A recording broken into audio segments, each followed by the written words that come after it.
Hello everyone, আসসালামু আলাইকুম। বাংলাদেশের শীর্ষস্থানীয় ফ্যাশন ও লাইফস্টাইল ব্র্যান্ড আড়ং, যা বিশ্বের সবচেয়ে বড় ক্রাফট স্টোর, বর্তমানে ধানমন্ডিতে রয়েছে আড়ংয়ের এই স্টোরটি। আর এখানে চলে আসলাম আজকের ভিডিওতে আড়ং সম্পর্কে জানবো এবং দেখবো। সবাইকে আমন্ত্রণ রইল, সবাই ভিডিওটি দেখতে থাকুন। আর চলুন আমরা আড়ং সম্পর্কে কিছু জেনে নেই।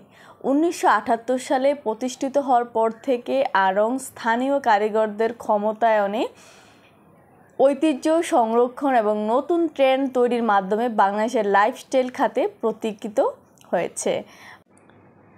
আড়ংয়ের এই আউটলেটে গেলে পণ্য কেনার পাশাপাশি আপনি চারদিকের সৌন্দর্য আপনাকে মুগ্ধ করবে। আর এই আড়ংয়ের প্রতিটা পণ্যই কিন্তু বিশ্বস্ততার একটা প্রতীক। আমরা বিশ্বস্ততার সাথেই কিন্তু আড়ং থেকে জিনিসগুলো কিনি। আর এই যে ব্যাগগুলো দেখছিলাম, ভীষণ ভালো লাগছিল। আর জুতাটা আমার খুবই পছন্দ হয়েছে, খুবই চমৎকার। দামটাও রিজনেবল প্রাইসেই রয়েছে। এক একটা জুতা কিন্তু এক এক রকম। আড়ং কিন্তু নতুন নতুন কালেকশান নিয়ে হাজির হয়। আর এই যে 4 তলা উচ্চতা বিশিষ্ট নকশি কাঁথাটি বাংলাদেশের ঐতিহ্যকে ফুটিয়ে তুলেছে।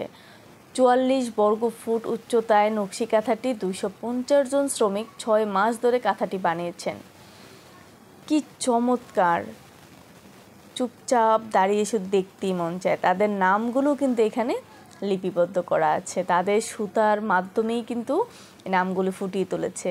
ছোটোবেলায় একটা গল্প পড়েছিলাম 1000 বছর ধরে, সেই গল্পটির কথা মনে পড়ে গেল। সেখানে লেখা ছিল, প্রতিটি সুইয়ের গাথার মধ্যেই এক একটা ঘরের গল্প কাহিনী রয়েছে। সত্যিই যেন তাই। প্রতিটি সুতার কোনায়, প্রতিটি সুইয়ের আগায় এক একটা গল্প তৈরি করে। খুবই মুগ্ধ হয়েছি কাঁথাটি দেখেই, এত ভালো লেগেছে। আর এই যে মাটির তৈরি শিল্পকর্মের এক অনন্য সংগ্রহ, যা ঐতিহ্যবাহী মৃৎশিল্পের আধুনিকতার নকশার সমন্বয় ঘটিয়েছে।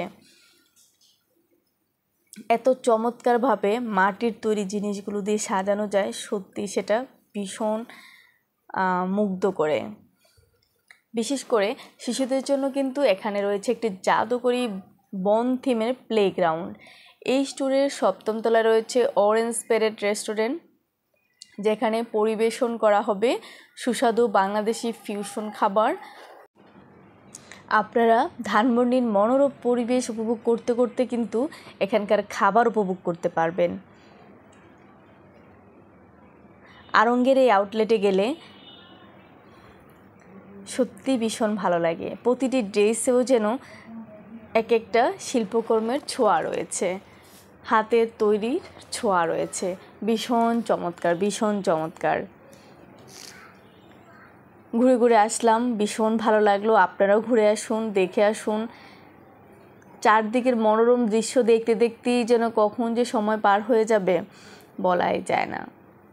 আর মানুষ এত এত ভিডিও করেছে, প্রতিটা জায়গায় বাধা হচ্ছিল, ভিডিও করা নিষেধ।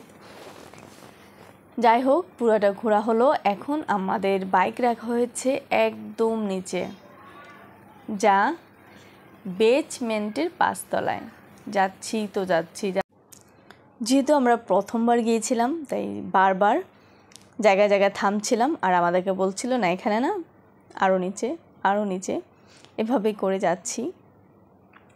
মনে হচ্ছে গুহার ভিতরে চলে যাচ্ছি।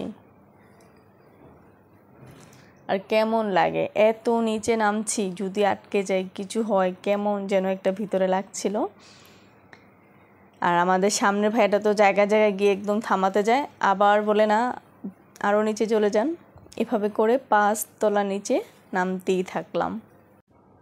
তবে খুব একটা খারাপ লাগেনি, এই জায়গাটাও বেশ মজা পেয়েছি, কারণ অনেক নিচে যেতে হচ্ছে। আর যাচ্ছিলাম তো এই তো আপনাদের নিশ্চয়ই ভালো লেগেছে। ফাইনালি চলেই আসলাম। এখানে বসে কি করছো? ফিল নিচ্ছ? এখন আমরা চলে যাচ্ছি আমাদের বাইক নিতে একদম আন্ডারগ্রাউন্ডে। বেচ নাম্বার 5-এ বাইক রাখা আছে। তো টাটা, বাই বাই, সবাই ভালো থাকুন, সুস্থ থাকুন, পরিবার নিয়ে ভালো থাকুন। আল্লাহ হাফেজ।